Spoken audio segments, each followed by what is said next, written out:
Hello, I'm Davia Chambers, inviting you to spend the next 5 minutes with me as we take a look at the major milestones of last year.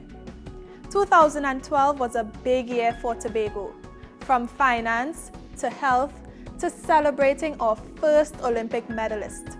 Over the last year, the island has had much to celebrate. But there's no way we can do justice to the long list of achievements in this short period. So let's revisit the highlights of 2012.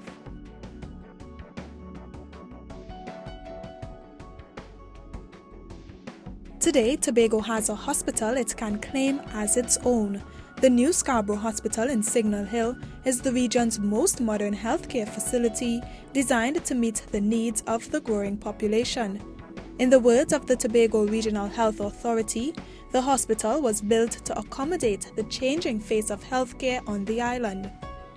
With the additional health facilities, Tobago became the #1 place with the highest number of health facilities per capita in the region, according to Pan American Health Organization. And our pensioners also benefited from a medical system that gives them direct access to the Tobago Emergency Center at the touch of a button.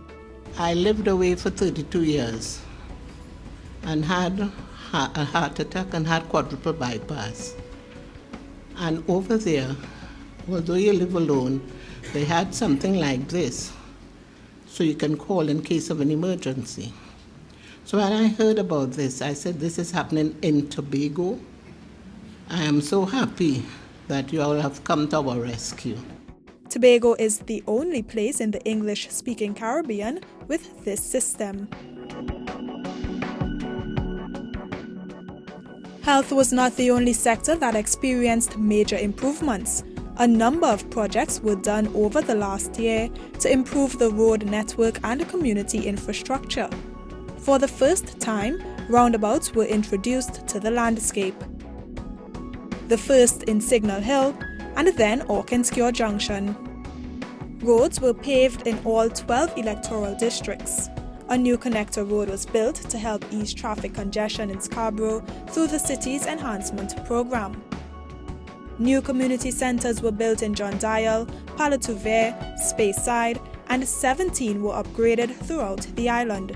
Youth spaces were also included. The Cats and Jammers Steel Pan Institute was also commissioned. Today, investors have more reasons to consider Tobago a worthy business destination.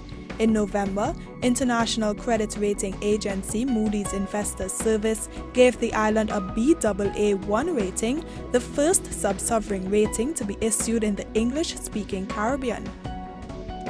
And as the island seeks to diversify its economy away from tourism, the Cove Eco-Industrial and Business Park commissioned its first factory shell, providing a number of opportunities for local manufacturers. But manufacturers were not the only ones gaining opportunities. The Youth Energized for Success program, or YES as it's commonly called, was launched in August. YES provides skilled and unskilled young persons with a chance to enter the labor force. 2012 also brought good news for the tourism industry. The sector learned that starting in the winter of 2013, there will be a direct charter to Tobago out of Scandinavia. This comes on the heels of an increase in international arrivals last year. The weekly flights will rotate between the 3 major Scandinavian cities of Stockholm, Oslo, and Copenhagen. The island also had record-breaking figures for domestic tourism, with almost 40,000 visitors from the sister isle. Still on the topic of Tobago as a premier destination, last year the island proved itself a worthy sports destination, hosting the Davis Cup tournament, the International Tennis Federation Juniors, international cricket, and football. And as the year came to a close, almost 100 Tobagonians got to own their land with papers. They were given deeds for lands they have been occupying for, in some instances, as long as 40 years. It is expected that these deeds will provide them with financial and social security they did not have in the past. And that was a look at some of the big projects and developments in Tobago in 2012. I'm Davia Chambers, thanking you for joining us. Goodbye.